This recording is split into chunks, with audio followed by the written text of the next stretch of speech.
분들 인사하겠습니다. 잘 오셨습니다. 네, 너무 잘 오셨습니다. 오늘 여러분들하고 같이 나눌 열왕기상 경계선에 서 있는 사람들이라는 제목의 말씀은요, 제가 몇 주 전에 우리 대흥교회 교우들하고 열왕기상 요 부분들을 11장부터 14장 사이의 말씀을 몇 주 동안 좀 같이 강의한 적이 있어요. 그때 함께 은혜를 받았던 말씀 중에 한 부분입니다. 이 말씀을 좀 나누기에 앞서서 몇 가지 좀 집중해야 될 것이 있습니다. 왜냐하면 이게 좀 익숙치 않은 본문이고요. 또 앞에 선 이해가 좀 필요해서 선 이해를 해야만 뒤에 가서 우리의 말씀에 대한 적용들이 좀 이루어질 수 있습니다. 그래서 초반에 좀 전개가 빠르게 스토리가 좀 나갈 텐데요. 제가 보니까 아주 잘 이해하실 얼굴들로만 앉아 계신 것 같아요. 그래서 여러분들 초반에 좀 잘 집중해서 들어주시고 뒤로 가면은 좀 쉽습니다. 초반엔 좀 어려워도요. 자, 일단 다윗은 아시죠? 다윗의 아들 누굽니까? 솔로몬이죠. 솔로몬이 처음에는 하나님의 마음에 합한 자였어요. 구약 파노라마를 보면 이 세 왕에 대해서 이렇게 평가합니다. 다윗은 전심, 이렇게 모양 율동도 하는데요. 다윗은 뭐 전심, 그 다음에 사울은 무심, 다윗은 전심, 솔로몬은 반심 이렇게 표현합니다. 반만 하나님을 따라갔다는 거예요. 말기에는 솔로몬이 그래서 하나님이 원치 않는 일들을 많이 합니다. 우상 숭배가 많이 들어오고 여인들을 통해서 하나님이 원치 않는 일들을 꽤 했어요. 그런 가운데 한 인물이 등장합니다. 이제 이름이 많이 나오진 않아요. 먼저 좀 정리할게요. 일단 솔로몬이 나오는데 솔로몬은 금방 사라지니까 여로보암이 등장합니다. 그 다음에 또 한 인물이 등장하는데 르호보암이 등장합니다. 그 다음에 아히야, 이 사람은 이제 좀 잘 안 들어봤을 텐데요. 아히야라고 하는 선지자가 등장합니다. 그리고 두 사람의 무명의 선지자가 등장해요. 이제 5명의 주요 등장인물입니다. 자, 솔로몬이 어쨌든 말기예요. 하나님이 원치 않는 일들을 하는 가운데 우리도 그렇지 않습니까? 정치 말기에 레임덕에 걸리는 것처럼 솔로몬도 하나님이 원치 않는 일들을 함으로 인해서 여러 가지 징계의 사인들이 나옵니다. 이제 그 가운데 한 인물이 등장하는 게 바로 여로보암이에요. 여로보암은 초기에는 하나님의 마음에 꽤 들었던 것 같습니다. 성경을 보면 그래요. 그가 이제 공무원으로 있었는데 예루살렘에서 일을 하다가 일이 끝나면 집으로 이제 예루살렘을 떠나 집으로 돌아가는 길인데, 근데 그때 어쨌든 한 사람을 만나요. 그 사람이 아히야라고 하는 선지자입니다. 아히야라고 하는 선지자가 그에게 찾아와서는 옷을 벗습니다. 그리고는 옷을 12조각을 찢어요. 갑자기 선지자가 나타나서는 옷 12조각을 찢으니 이상하죠. 왜 이러십니까? 물어보니 아히야 선지자가 12조각 가운데 10조각을 줍니다. 당신이 10조각을 맡게 될 왕이 될 것이다 라고 예언을 해요. 10조각을 받고서 이 여로보암이 얼마나 가슴이 뛰었겠습니까? 내가 왕이 된다고? 이런 성경에는 써 있지는 않지만 이런 여백이 있겠죠. 그죠? 그런 가운데 집으로 돌아갑니다. 그 가운데 여러 가지 일들이 생기면서 여로보암이 망명을 해요. 애굽으로 망명을 하고서 잠시 역사 속에서 사라집니다. 그러다가 솔로몬의 아들이 누구죠? 르호보암. 역시 우리 신일교회. 네, 좋습니다. 르호보암이라고 하는 인물이 솔로몬을 이어서 왕이 됩니다. 솔로몬을 이어서 왕이 되는데요, 초기에 왕으로서 적합한 인물인지 아닌지 백성들이 자꾸 그를 평가합니다.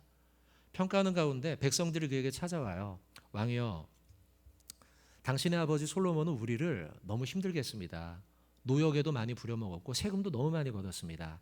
바라건대 당신이 새로운 왕이 되었으니 우리에게 노역을 좀 줄여주시고 세금도 좀 조금만 걷어주십시오 라고 이야기합니다. 이때 두 부류를 찾아가죠.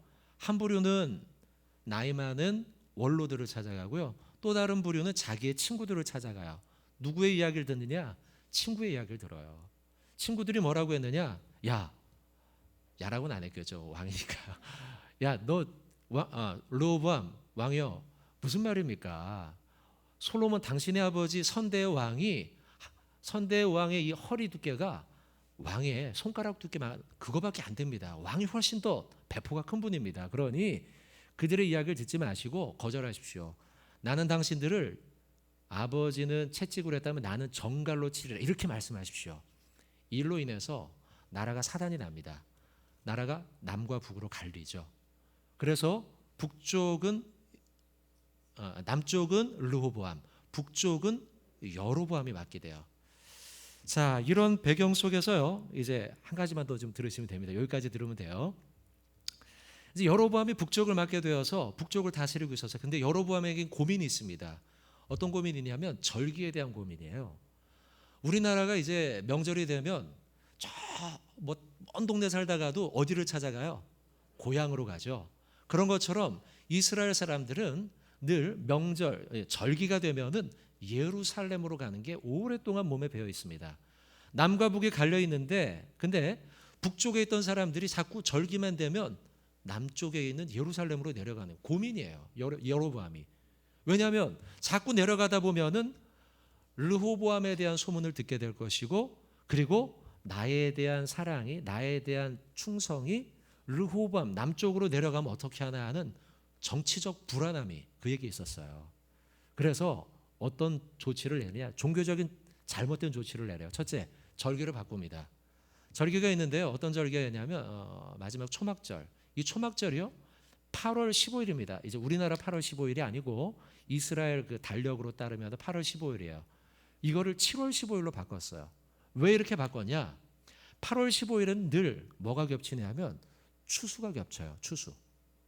추수가 끝난 때도 있지만 어떤 해에는 추수가 미처 끝나지 않은 해에 절기를 맞이하게 돼요. 그러면 이 절기를 맞으면 어떻게 해야 되냐면 일하는 일손을 다 내려놓고 어디로 가요? 예루살렘 가야 되기 때문에 사람들이 불편했어요. 올해는 좀 더 며칠 더 추수를 해야 되는데 예루살렘에 내려갔다 오면은 경제적 손실이 막심한데, 이런 불평이 좀 있었죠. 그러니까 날짜를 바꿔버린 거예요. 절기 때가 아닌 때, 추수 때가 아닌 때로. 하나님이 원하는 일입니까? 아닙니까? 아니죠. 그죠? 또 바꿉니다. 뭘 바꿨냐? 제사장을 아무나 다 뽑았어요. 제사장을 아무나. 그러면 우리가 생각하기, 뭐 만인 제사장설인데 뭐 이렇게 생각하실 수도 있는데 그게 아닙니다. 무슨 일이냐면 종교 정책을, 하나님이 원치 않는 정책을 펼치자 북쪽에 있던 경건한 하나님의 백성들, 특별히 제사장들이 대거 남하했어요. 남쪽으로. 그렇잖아요, 여러분. 그 옛날에 미국도 그렇잖아요. 유럽 쪽에서 자꾸 종교적인 어떤 신앙을 지킬 수 없으니까 미국으로 건너가자. 그런 것처럼 신앙을 지킬 수 없으니까 북쪽에서 남쪽으로 내려갔어요. 많은 사람이. 그러니 누가 부족합니까? 제사장이 부족한 거예요. 그래서 제사장을 하나님이 원하는 레위인이 아니라 아무나 다 뽑은 거예요. 잘한 거예요, 잘못한 거예요? 잘못한 거죠. 또 그가 뭘 잘못했느냐? 금송아지 숭배를 했습니다. 베델과 단, 요 지역은 기억하십시오. 베델이라는 동네, 베델과 단이라는 동네에 금송아지 우상을 세웠어요. 그리고서 여기다 절하면서 마치 출애굽할 때에 금송아지 만들어 놓고 이게 당신들을 인도한 하나님이다, 이렇게 이제 했던 것처럼 똑같이 여로보암이 잘못된 종교 정책을 폈어요. 자, 이런 가운데 이제 한 가지만 더 들으시면 됩니다. 이런 가운데 이 여로보암이 베델, 아까 이야기한 베델과 단, 우상 숭배를 하는 제단이었죠. 그곳에 가서 제사를 드리게 됩니다. 제사를 드리고 있는데 분향을 탁 피고 분향을 하고 거기서 막 제사를 경건하게 드리고 있어요. 근데 이때 한 인물이 납니다. 아까 이야기한 무명의 선지자 2명 중에 한 사람은 젊은 사람이고 한 사람은 늙은 사람이에요. 근데 젊은 선지자 한 사람이 유다로부터 올라왔어요. 베델이라고 하는 동네까지 올라와 가지고는 거기에서 막 외쳐댑니다. 여로보암 왕이 잘못된 종교 정책을 펼치는 것에 대해서 비판하면서 그것은 옳은 일이 아니다라고 선포를 해요. 그러면서 막 시끄럽게 이야기하니까 그 제단 안에 누가 있었어요? 여로보암 왕이 있었잖아요. 혼자 온 게 아니거든요. 그때 여러 사람들이, 왕을 수행하는 사람들이 같이 왔어요. 그 사람들이 다 그 이야기를 다 들은 거예요. 화가 난 여로보암이 도대체 누가 이렇게 시끄럽게 하느냐, 불러와라 하면서 봤더니 저기 있어요. 그리고 여로보암이 손가락질을 하면서 저놈을 잡아라 한 거예요. 저놈을 잡아라 했는데 이때 손이 굳었어요. 움직이지가 않은 거예요. 움직이지가 않았어요. 그때 이 젊은 선지자, 무명의 선지자가 이야기합니다. 재단이 쏟아질 것이고 거기 재단이 부러질 것이고 거기에 재가 쏟아질 것이다. 근데 실제로 그런 일이 막 벌어지는 거예요. 팔이 굳은 여로보암이 두렵습니다. 이 어찌 된 일이냐. 그리고 저 사람이 예언하는 대로 다 돼요. 그래서 그 사람을 막 붙잡습니다. 붙잡아가지고는 제발 내 손이 원래대로 돌아가게 해주십시오 라고 부탁을 해요. 그러자 젊은 선지자가 이 왕의 팔이 다시 접힐 수 있도록 만들어줘요. 너무 고맙죠.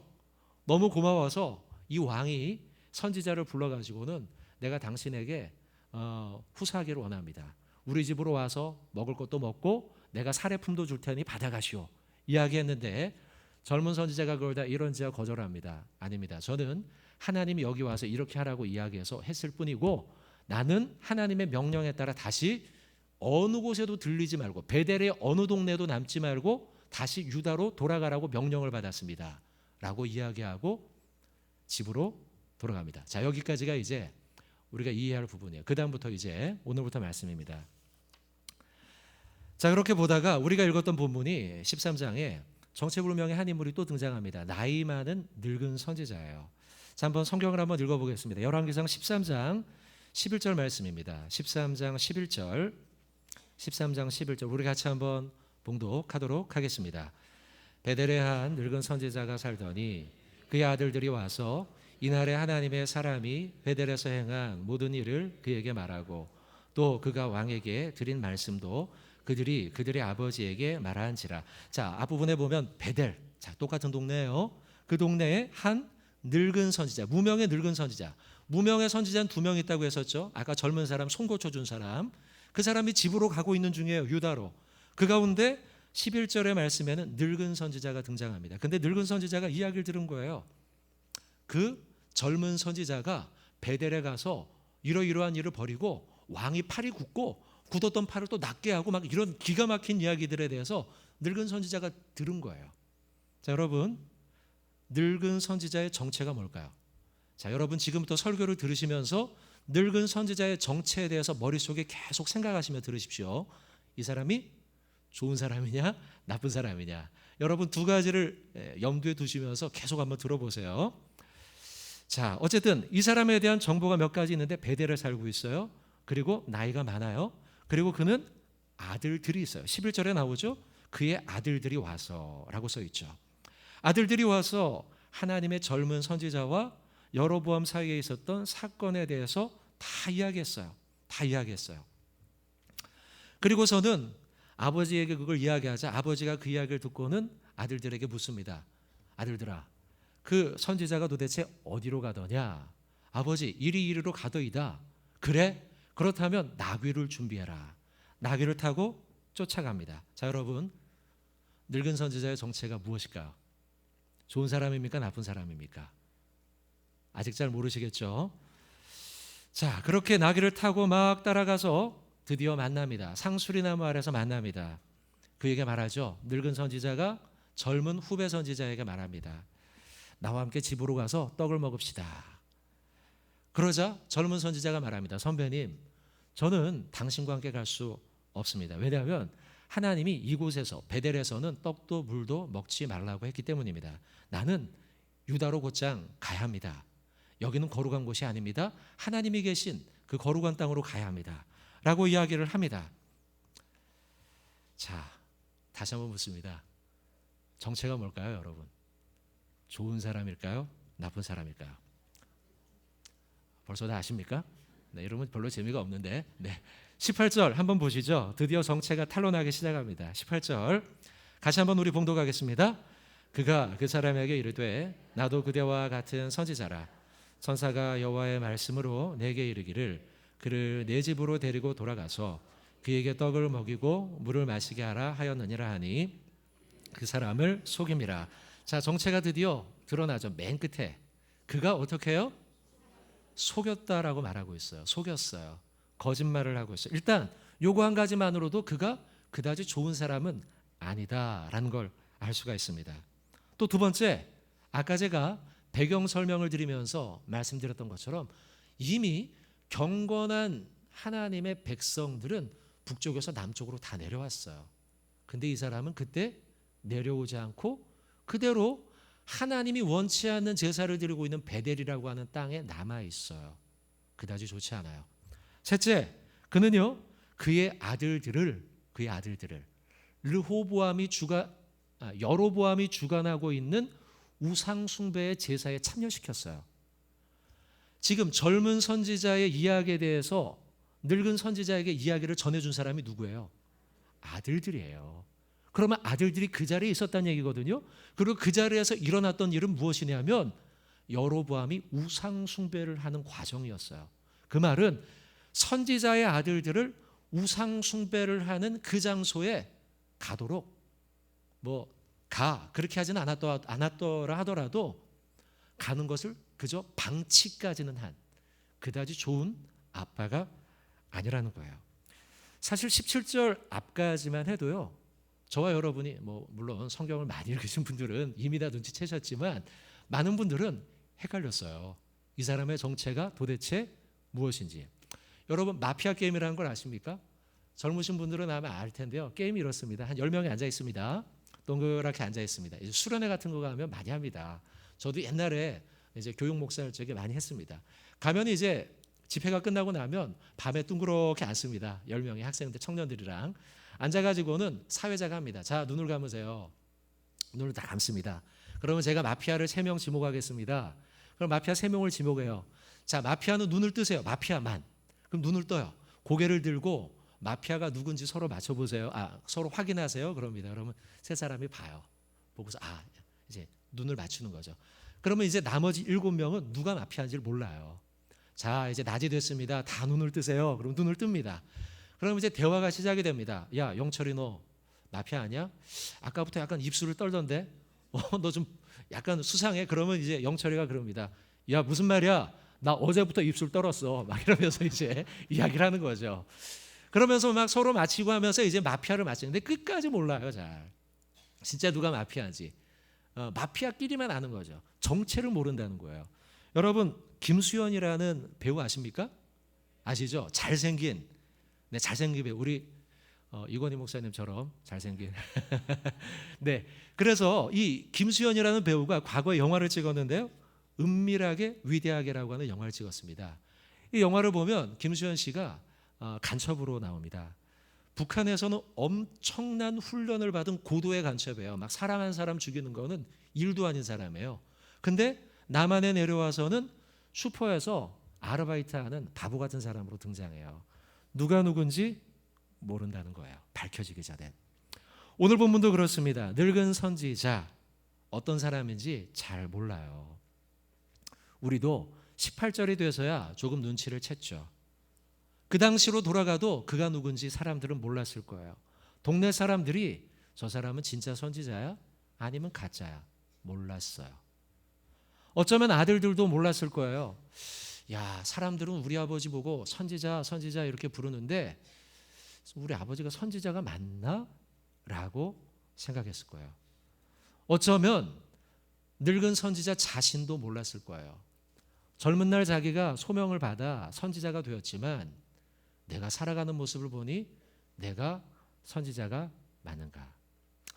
여러분, 여기에 우리 남전도회 우리 연합회 회원들 많이 앉아 계십니다. 장로님들도 계시고 집사님들도 계시고 또 우리 신울교회 우리 성도 여러분들 장로님, 권사님, 집사님들 앉아 계시죠. 또 우리 목사님들도 계시고요.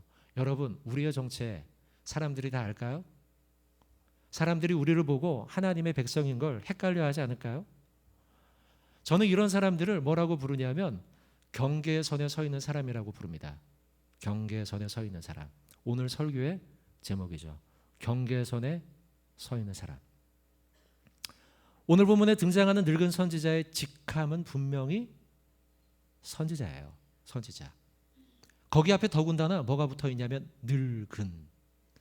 늙은이란 건 나쁜 의미도 있지만요. 거동을 잘 못하고 힘이 없고. 그러나 선지자 앞에 붙어 있는 늙은은 좋은 거예요.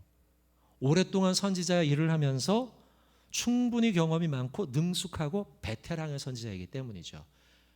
그렇기 때문에 젊은 목사보다는 나이가 있는 늙은 목사들이 오히려 하나님의 마음을 더 읽기 쉽죠.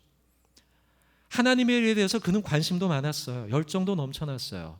아까 봤던 것처럼 젊은 선지자 이야기를 듣고는 그는 나귀를 준비해서 막 쫓아갈 정도로 열정이 있었던 인물이에요. 그러나 그는 경계선에 서 있어요. 직함은 여전히 선지자이지만 삶의 많은 부분들은 세상으로 넘어가 있는 경계선에 서 있는 자예요.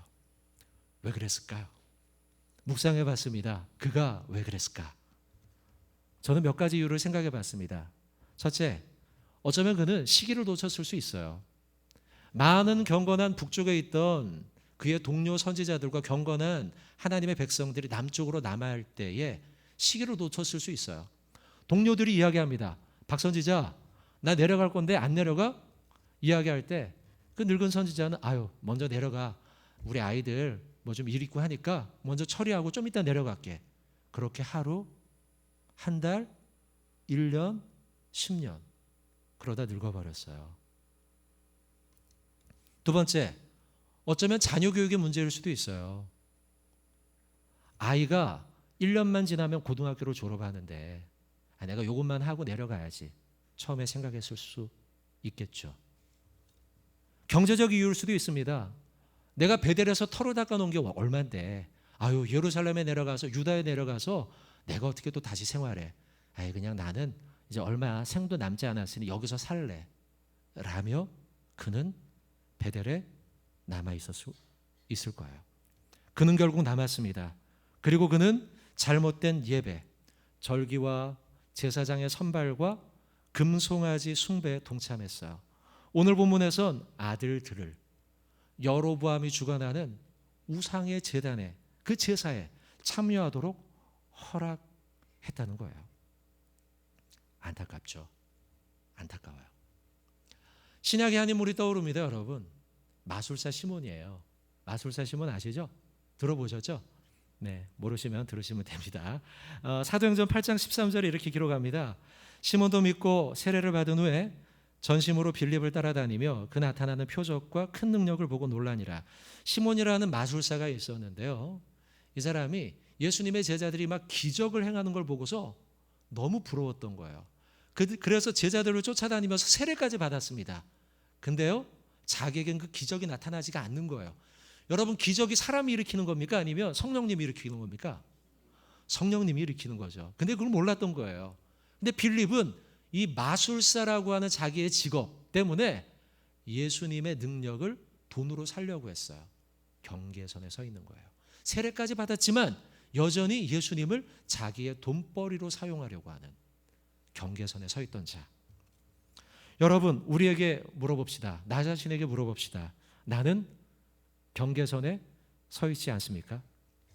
오랫동안 믿어서 직분도 받긴 했지만 마치 늙은 선지자처럼 나도 경계선에서 하나님의 편이 아닌 세상과 타협하면서 그 경계선 사이를 얼쩡얼쩡거리지는 않았는지. 늙은 선지자는 예루살렘으로 이주하지도 못했고 아들을 베델에서 살아남기 위해서 여로보암의 우상 숭배의 제사의식에 참여시켰고 그렇다고 선지자의 타이틀을 떼지도 못했습니다. 그렇게 얼쩡얼쩡거리면서 경계선 사이를 오락가락했던 인물이었다는 거예요. 근데 저와 여러분은 어떻습니까? 우리도 혹시 그 경계선 사이를 오락가락하며 왔다 갔다 하며 이도 저도 아닌 상태로 분명히 우리는 집사요 장로요 권사임에도 불구하고 세상에서 왔다 갔다 하며 때로는 내게 이득이 되기 위해서 마술을 배우고 그러며 살고 있지는 않냐는 것이죠. 사랑하는 우리 신일교회 교우 여러분들 또한 남전도 회원 여러분들 우리 자신을 돌아봐야 합니다. 내가 어디에 서 있는지 십자가의 반석 위에 서 있는지 아니면 세상과 하나님 사이에 이득이 될 만한 경계선에 서 있는지 저와 여러분을 돌아봐야 돼요. 라우디에 교회를 향해서 주님은 이렇게 말씀하십니다. 네가 차든지 뜨겁든지 하라라고 말씀하십니다. 이 말씀은 2000년 전의 말씀이지만 오늘 저와 여러분을 향한 동일한 메시지인 줄로 믿습니다. 경계선에 서 있는 선지자가 아니라 믿음의 소신을 지키며 믿음의 자존심을 지키며 믿음의 말과 행동을 보여줄 수 있는 우리 귀한 교우들, 우리 남전도 회원 여러분들 모두 되시길 주님의 이름으로 축원합니다. 두 번째 말씀 전하도록 하겠습니다. 자, 그렇게 이제 본문으로 다시 한번 좀 돌아가 보도록 하겠습니다. 지금 우리의 이야기를 좀 나눴으니까요. 다시 또 본문으로 좀 들어가 보도록 하겠습니다. 본문의 말씀으로 돌아가서 상수리 나무까지 이르렀죠. 거기에서 늙은 선지자가 후배 선지자에게 우리 집으로 오십시오라고 이야기했는데 그가 거절했어요. 그때 늙은 선지자가 거짓말을 했죠. 나도 당신과 같은 선지자입니다. 우리 집으로 오십시오라고 이야기를 했죠. 결국 그래서 그가 소가 넘어 집으로 찾아오게 됩니다. 베델로 돌아온 거예요. 베델로 오면 돼요, 안 돼요? 안 되죠. 안 되는데 베델로 왔어요. 베델로 와서 늙은 선지자의 집에까지 들어갔습니다. 딱 대면했습니다.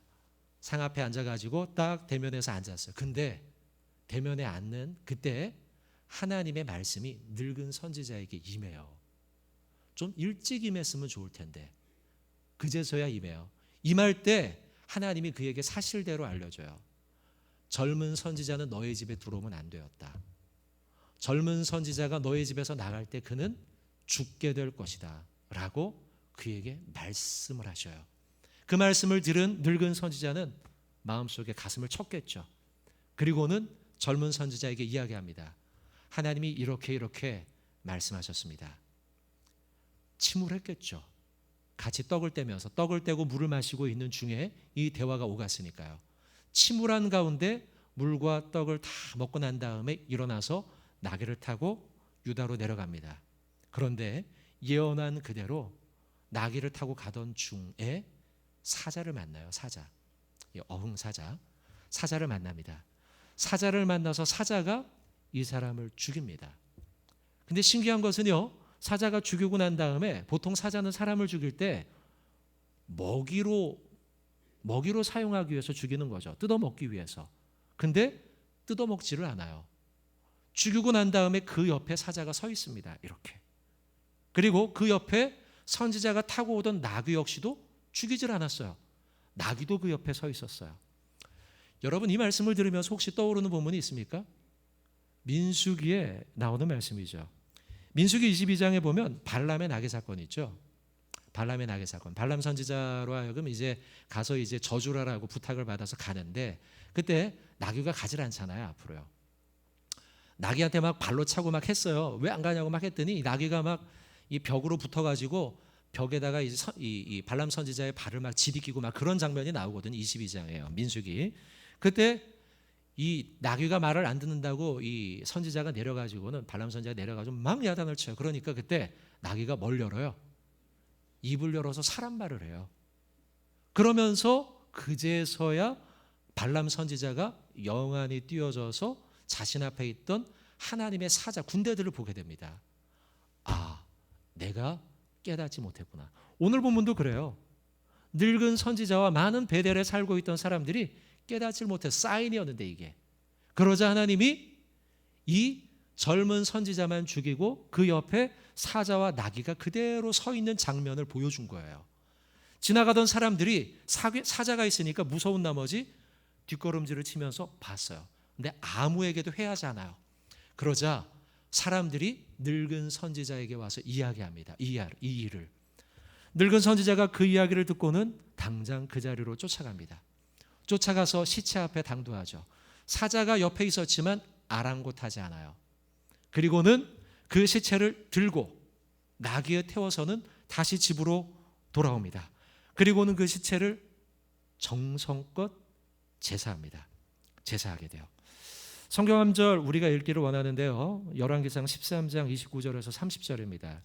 29절에서 30절 말씀 우리 같이 한번 봉독하도록 하겠습니다. 늙은 선지자가 하나님의 사람의 시체를 들어 나귀에 실어 가지고 돌아와 자기 성읍으로 들어가서 슬피 울며 장사하되 그의 시체를 자기의 묘실에 두고 오라 내 형제여 하며 그를 위하여 슬피 우니라. 아멘. 자, 끝에 보면 늙은 선지자가 그를 위해 어떻게 했다고요? 슬피 울었다라고 기록하고 있죠. 29절 끝에도 뭐라고 해놨습니까? 슬피 울며 장사하였다라고 말씀하고 있습니다. 30절 중간에 보면 그를 향해 호칭을 뭐라고 부릅니까? 오호라 내 형제여. 혼란이 오지 않습니까, 여러분? 무슨 혼란이에요? 늙은 선지자의 정체.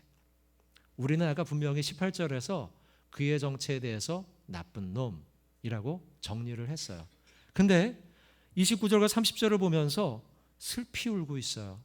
이 모습을 보면서 우리는 헷갈려요. 조금 전까지 그는 분명히 엉터리 선지자고 아들도 믿음으로 키우지 못했고 경계의 선에 서서 자기의 이득을 취했고 심지어는 거짓말로 젊은 선지자를 죽이기까지 했어요. 그런데 29절에서 슬피 울고 있으며 30절에서는 오호라 내 형제여라고 하면서 진실된 마음으로 통곡하고 있어요. 갑자기 왜 변한 걸까요? 왜 변했을까요, 여러분? 갑자기 변한 이유가 뭘까요?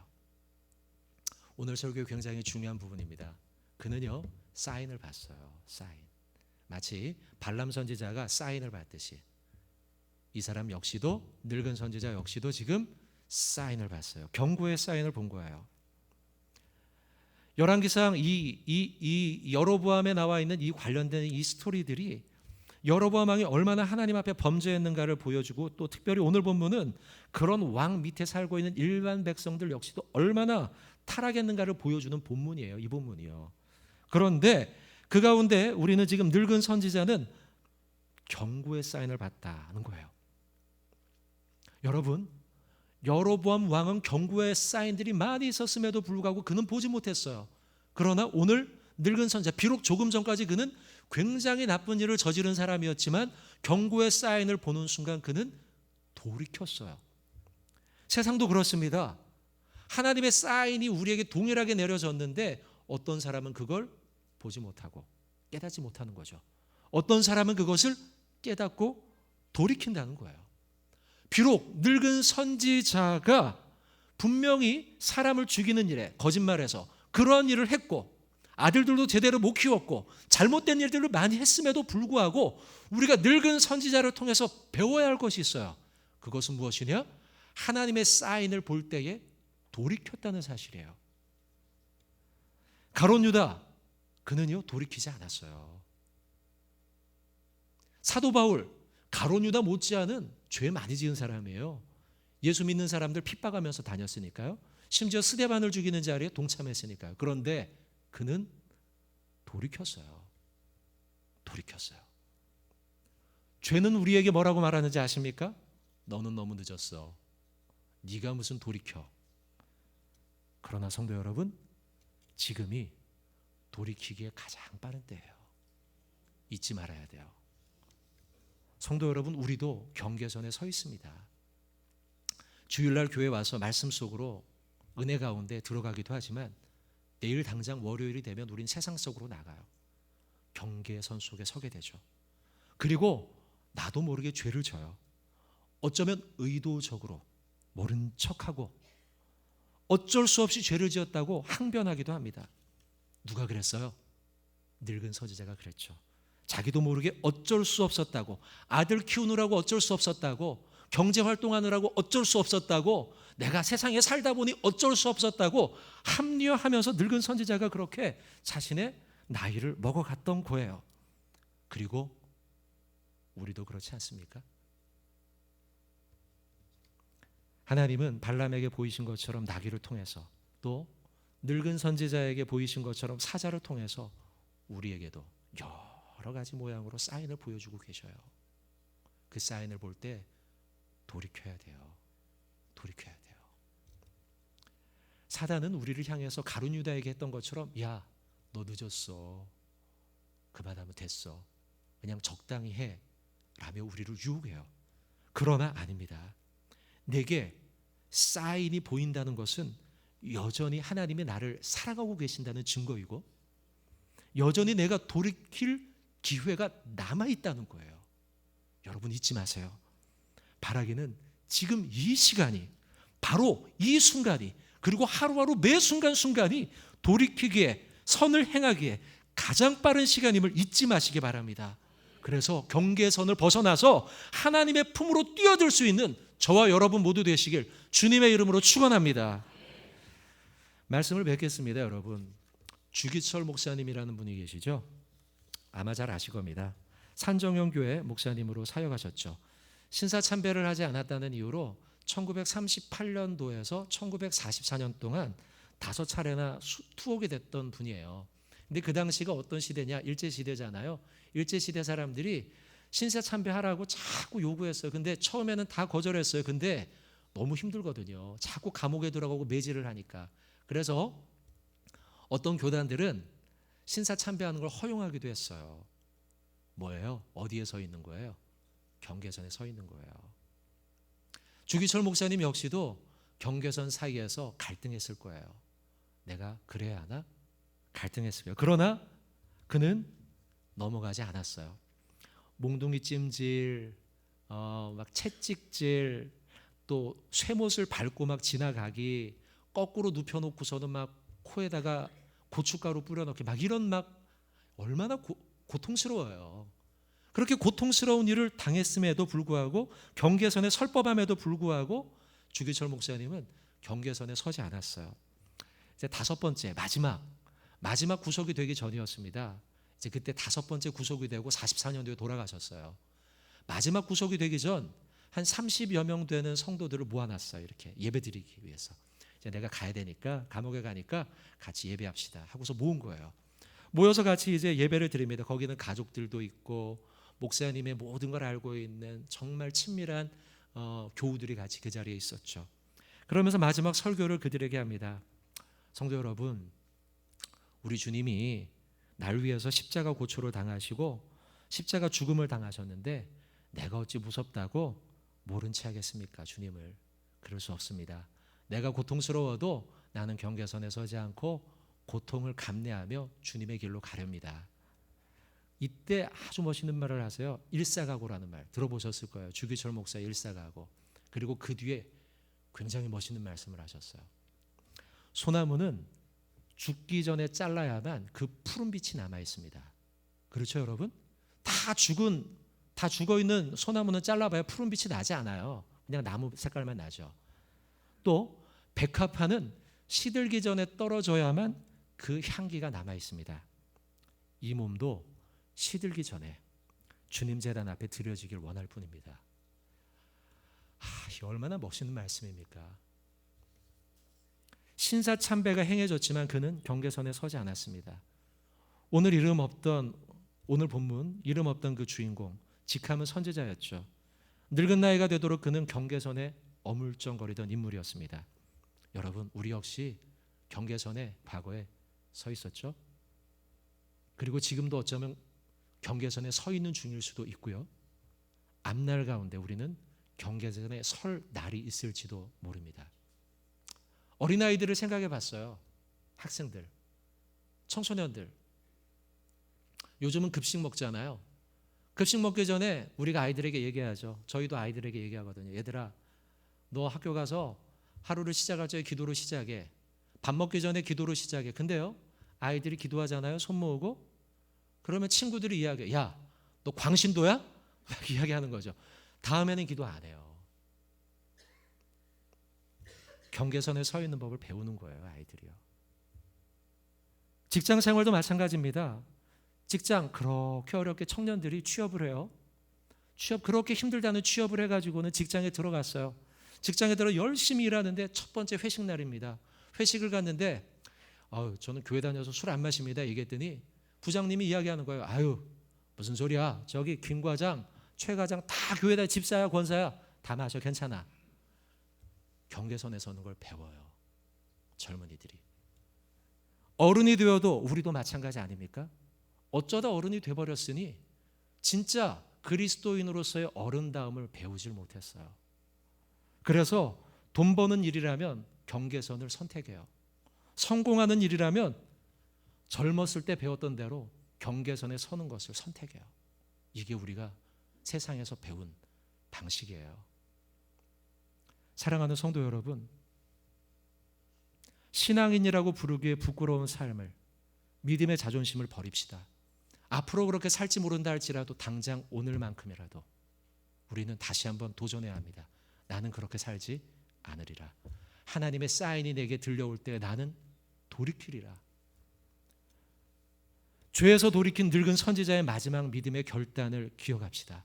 또한 주기철 목사님이 소나무는 죽기 전에 잘라야만 푸른 빛이 나고 백합화는 죽기 전에 떨어져야만 향내가 나는 것처럼 그 말씀이 우리의 외침이 되고 우리의 삶의 고백이 되길 바랍니다. 죄는 우리를 향해서 말하죠. 넌 너무 늦었어. 천만에요. 그렇지 않습니다. 지금이 돌이키기에 가장 빠른 시간입니다. 경계선에 서 있다면 지금이 경계선을 벗어나 하나님의 가슴으로 달려갈 가장 좋은 시간입니다. 오늘이, 이번 한 주간이, 앞으로의 인생이 그런 향기로운 제물이 되는 시간이 되길 주님의 이름으로 축원합니다. 오늘 본문을 보면서 인상적인 표현이 하나 등장합니다. 한번 같이 읽었으면 좋겠는데요. 열왕기상 13장 18절입니다. 13장 18절의 말씀, 우리 한번 같이 18절 말씀 봉독하도록 하겠습니다. 그가 그 사람에게 이르되 나도 그대와 같은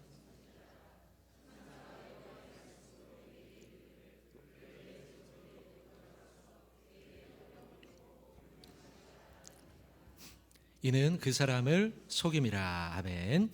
자, 초반에 나오는 이 표현이 제 마음을 좀 사무치게 만들었습니다. 그 표현 뭐냐면 나도 그대와 같은 선지자라. 여러분, 사실 이 표현은요 좋은 표현은 아닙니다. 왜냐하면 18절 맨 끝에 그 사람을 속이기 위한 이 이빨림이었어요. 거짓말이었어요. 거짓말. 그래서 이 말로 인해, 나도 그대와 같은 선지자라는 말로 인해서 젊은 선지자가 죽게 된, 단초가 된 말이었죠.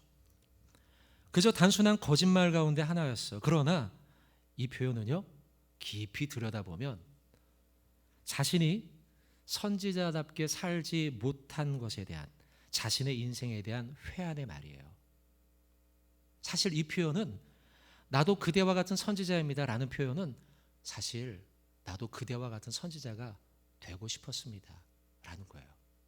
나도 젊은 당신처럼 하나님이 나를 처음 불렀을 때, 그 소명했을 때 당신처럼 뜨거웠던 때가 있었어.